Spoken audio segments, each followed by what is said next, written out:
Desde el Centro de Noticias de Caracol Televisión en Bogotá, esto es Noticias Caracol Fin de Semana.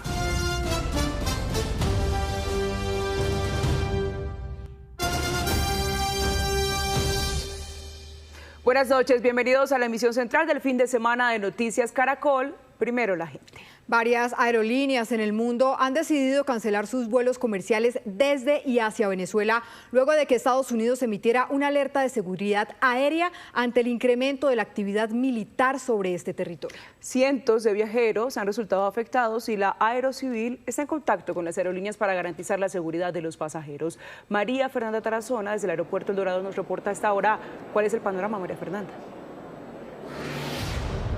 Alejandra y Catalina, buenas noches. En total son 6 aerolíneas a nivel mundial que han cancelado sus vuelos con destino a Venezuela, como Avianca, LATAM, GOL e incluso pues también LATAM. De acuerdo con información entregada por la presidenta de la Asociación de Líneas Aéreas de Venezuela, Marisela de Loaiza, nosotros acá en el Aeropuerto Internacional El Dorado estuvimos hablando con algunos de los afectados sobre este drama que están viviendo el día de hoy. Vine para acá y no me dieron respuesta, ahora me están mandando otra vez por allá y estamos ahí, pues una reserva o que me paguen un hotel porque me quieren mandar para el 9 de diciembre. Son 16 días más y no, es como todo, no hay dinero para coste ese gasto de 16 días. La aerolínea nos dice que ya no hay como cupos para reubicarnos y que la opción que nos dan es que compremos un vuelo, digamos, a otro destino con otra escala. Pero nada. No hay solución, dice que su alianza ya fue cubierta y no tienen cupo para la alianza, así que no tiene nada que hacer para nosotros, que tenemos que resolver nuestra cuenta. Que lo que podemos hacer pueden hacer únicamente... Decir que desde la Aeronáutica Civil han dispuesto de unas medidas de manera inmediata por esta alerta hecha por la Administración Federal de Aviación de los Estados Unidos con el fin de evitar que se presenten inconvenientes. Recordar que a nivel internacional algunas de las aerolíneas que han cancelado sus vuelos con destino a Venezuela son la brasileña GOL, la chilena LATAM, la trinitense Caribbean y también la colombiana Avianca. Incluso dentro de la lista también está la española Iberia. Las aerolíneas están, digamos, expectantes, preocupadas. Hemos tenido varias reuniones con ellos, principalmente, para saber cuáles son las medidas que van a tomar. Sabemos que algunas aerolíneas en este momento han cancelado vuelos. Lo que están haciendo las aerolíneas es desviando su ruta de vuelo. Sí, esta desviación pueden ser escasos 10, 15 minutos, 20 minutos máximo. Aunque en Colombia aerolíneas como Avianca y LATAM han cancelado sus vuelos, en total más de 4, Wingo y Copa sí están prestando los servicios. Lo que nos dicen es que están evaluando y monitoreando esta situación para poder tomar las medidas respectivas. Sí, señora María Fernanda, pero veamos qué es lo que está pasando en este momento. En Colombia, los aviones con destino a Europa o Asia deberán tomar, según las recomendaciones de la Aerocivil, rutas alternas. Habitualmente se sobrevuela Venezuela o el Océano Atlántico hacia países como España.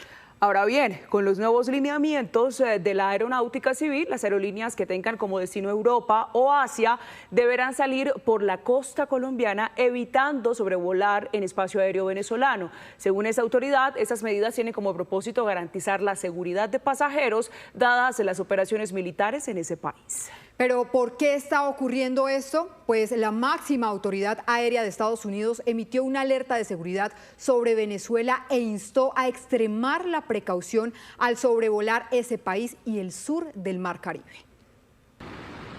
A las tensiones por el despliegue militar de Washington en el Caribe, un aviso para tomar precauciones al sobrevolar territorio venezolano mantiene encendidas las alertas de aeronaves civiles. La advertencia llegó de la propia Administración Federal de Aviación estadounidense, que refirió a un panorama potencialmente peligroso de seguridad en la región. El deterioro de la situación de seguridad y el aumento de la actividad militar en Venezuela o sus alrededores podrían representar un riesgo potencial para las aeronaves a todas las altitudes, incluidas las bases de sobrevuelo, llegada y salida, y o para los aeropuertos y las aeronaves en tierra.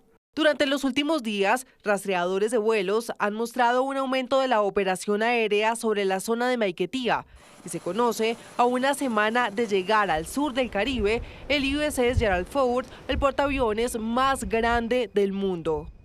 Pero la pregunta para expertos es qué hay detrás de un despliegue de tal envergadura.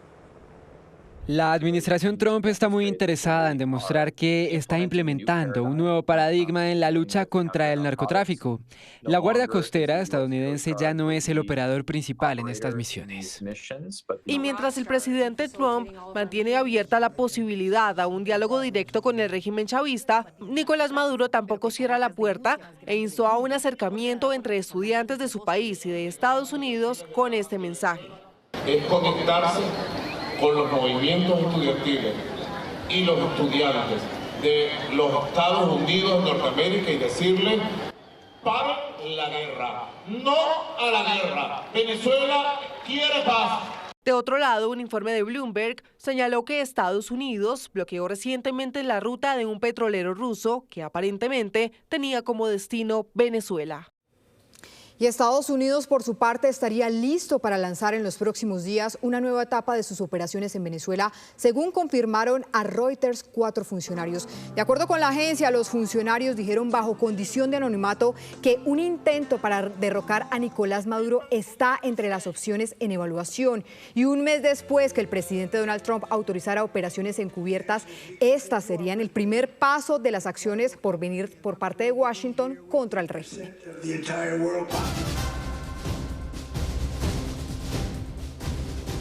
Continuamos con noticias del país en Medellín, donde se registró un grave accidente de tránsito.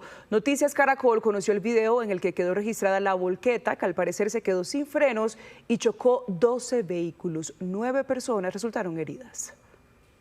Esta volqueta de color amarillo por más de 400 metros recorrió sin frenos una de las vías más transcurridas en el barrio Robledo de la ciudad de Medellín. A su paso se llevó 12 vehículos y dejó 9 personas lesionadas. Yo venía y como que la volqueta estaba muy acelerada, pues se veía que no tenía frenos. Y por allá se llevó como unos 5 o 6 carros y una buseta. Y como que el carro estaba ahí parqueado, no sé, como estaban esperando pasar el semáforo, como que la volqueta se frenó, fue con eso y se llevó a todos, hasta como 2 carritos más. El vehículo lleva 17 toneladas de material. Afortunadamente nadie perdió la vida. Los afectados son mayores de edad.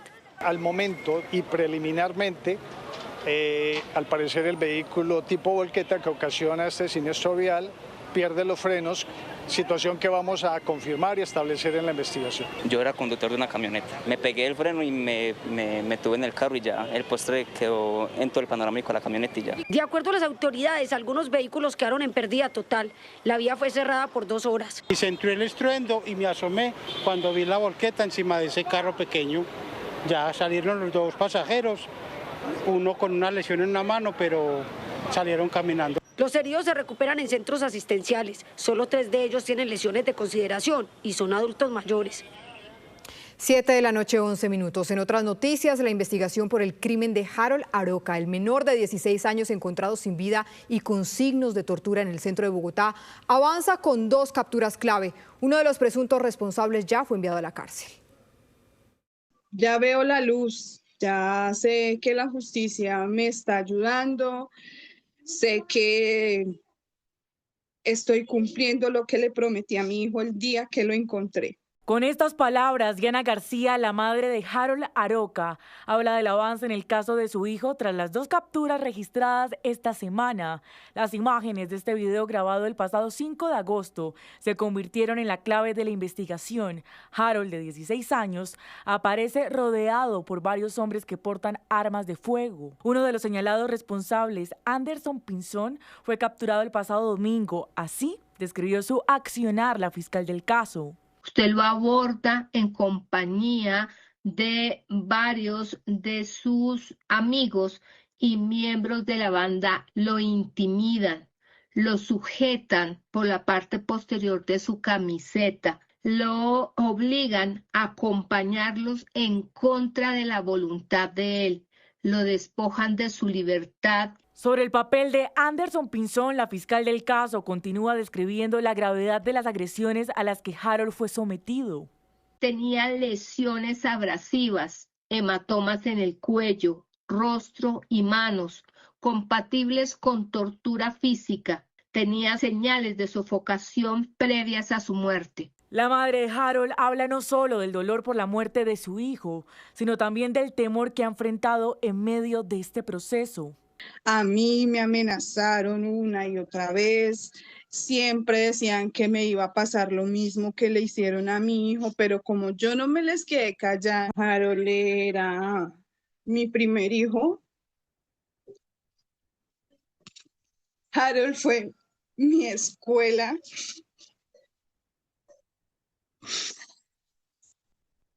Era mi vida. En las últimas horas, en el mismo barrio Los Laches donde desapareció Harold, fue capturado el segundo presunto responsable. En un operativo del CTI de la Fiscalía y la Policía, las autoridades identificaron a un hombre que también habría tenido un papel clave en la muerte del adolescente. Y a través de un video publicado en sus redes sociales, el cantante Giovanni Ayala hizo un angustioso llamado para pedir la liberación de su hijo y su manager, secuestrados desde el pasado martes. Pidió a sus captores que le respeten la vida. Angustiados se encuentran familiares y amigos por el secuestro de Miguel Ayala, joven cantante de 21 años, raptado junto a su tour manager en zona rural de Cajibío, Cauca, cuando hombres armados los interceptaron durante una gira musical y desde entonces no se tiene rastro de su ubicación. Agradezco mucho a todas las personas que me brindan ese apoyo de solidaridad con esta situación tan terrible que está pasando en mi familia. Mi hijo Miguel Ayala es un muchacho de 21 años, con sueños, no es rebelde, es un niño. Por su parte, las autoridades confirmaron que en el sector donde ocurrió el secuestro hay presencia de grupos armados ilegales. Sin embargo, el Frente Jaime Martínez de las disidencias de las FARC sostuvo que el joven no está en su poder. En el sector delinque el Frente Jaime Martínez, ya iniciamos las investigaciones, estamos haciendo las verificaciones también con prueba técnica para establecer el lugar exacto donde están esos ciudadanos. La preocupación también se extendió a los gremios musicales que han alertado sobre los peligros que enfrentan los artistas cuando se desplazan por zonas rurales para cumplir sus compromisos. Y eso nos preocupa mucho a todos los músicos, puesto que ya hemos mirado muchas situaciones de violencia con músicos, con DJ, y acá en el Cauca la situación es muy complicada. Mientras las autoridades intensifican las investigaciones, la familia agradece el apoyo recibido y reitera su llamado a los captores para que permitan el regreso sano y salvo de Miguel y de su tour manager. Y las autoridades avanzan en la identificación de las otras personas que participaron en el robo de una camioneta y que desató una persecución de película en plena autopista norte de Bogotá, en la que 2 hombres fueron capturados. Esta escena, como de película, da cuenta de un operativo de la policía en la noche de este viernes para cerrarle el paso a una banda de ladrones. En plena autopista norte de Bogotá se desarrolló la persecución por aire y tierra para recuperar la camioneta de este hombre. Eran 3, como le digo, 2 apuntando a la compañera por la ventana de ella, por mi ventana. Yo había dejado la puerta abierta porque me iba a volver a montar para entrar el carro al garaje. Después de haber robado el vehículo, según el relato de la víctima y los testigos, el delincuente tomó la autopista norte a toda velocidad hasta llegar a la calle 163. Esta era la escena que registraba el halcón de la policía desde el aire. Mientras tanto, una patrulla bloqueó el carril exclusivo de Transmilenio para evitar esta fuga. 3 motos de la policía cercaron el vehículo, mientras el tráfico quedaba paralizado en la autopista norte. Yo iba una patrullera arriesgando la vida por un carro mío y no me conocía ni sabía quién era, entonces... Empezaron a disparar a ella en plena autopista norte. Exactamente. Y es que según cifras oficiales, en Bogotá se reportan 6 robos de vehículos cada día. El éxito de esto es que las personas denuncien para poder en el proceso de judicialización poner a buen recaudo a estas personas. Estos 2 hombres que manejaban la camioneta fueron capturados y puestos a disposición de las autoridades. La policía analiza más cámaras de seguridad para identificar a otras personas vinculadas en este hecho. La Fiscalía dejó al descubierto una red internacional que estafaba a inversores de criptomonedas desde Medellín. Por medio de aplicaciones les robaban sus datos bancarios y lograron apropiarse de más de 70.000 millones de pesos.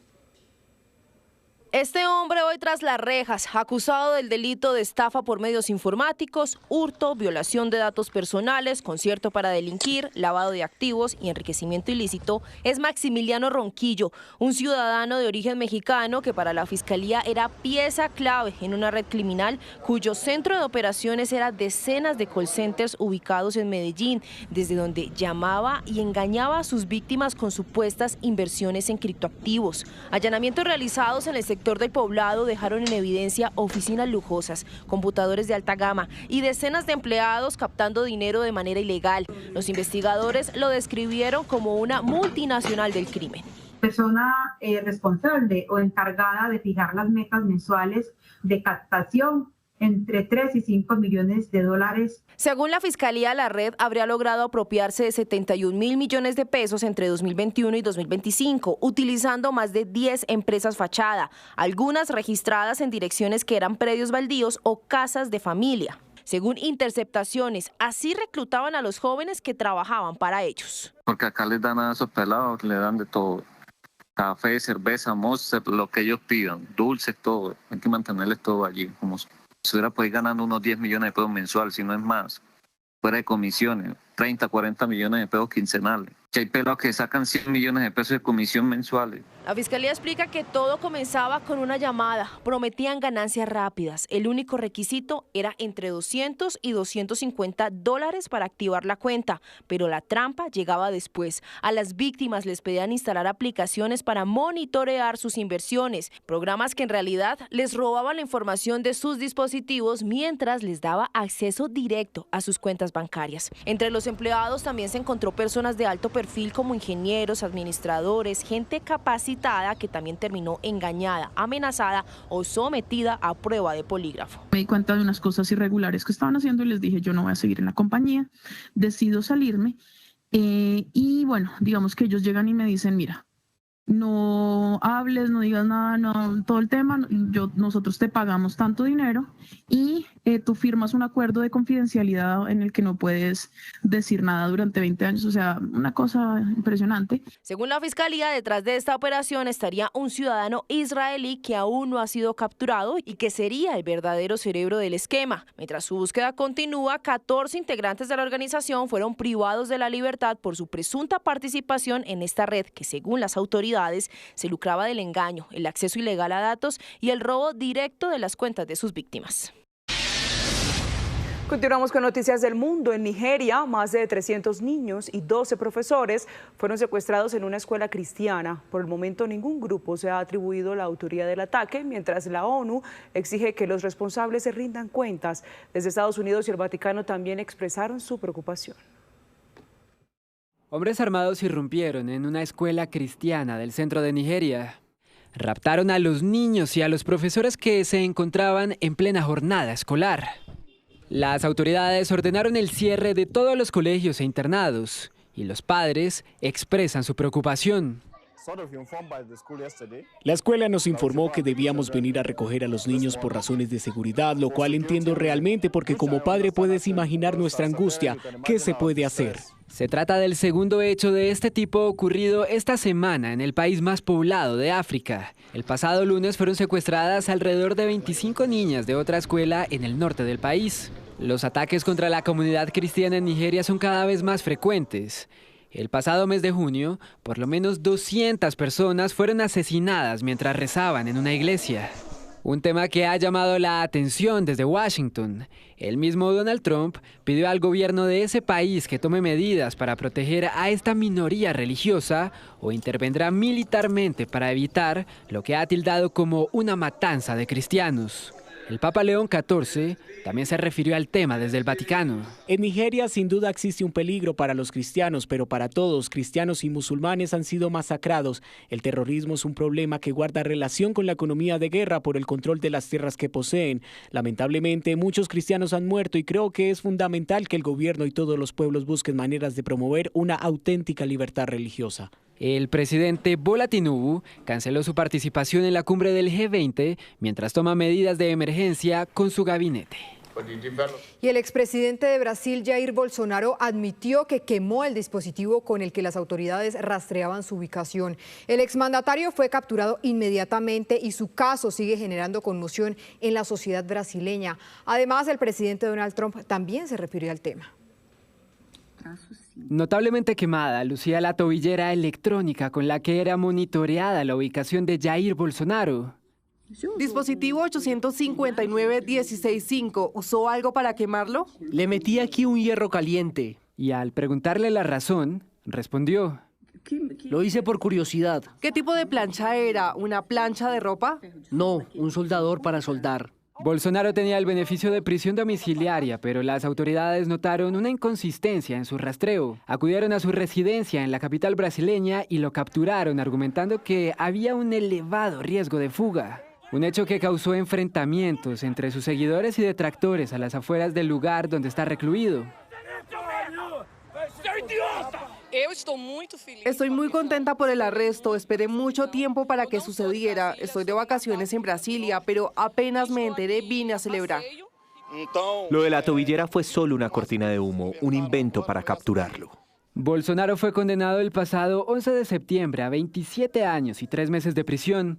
La justicia lo declaró culpable de organizar un golpe de Estado en contra del presidente Luis Ignacio Lula da Silva. La captura de Bolsonaro ocurrió un día después que Estados Unidos quitara un arancel del 40% a productos brasileños, una decisión tomada por Donald Trump luego de asegurar que su caso es una cacería de brujas. Y hoy, el presidente estadounidense se refirió nuevamente al tema. Dijo que no está de acuerdo con que Bolsonaro esté tras las rejas.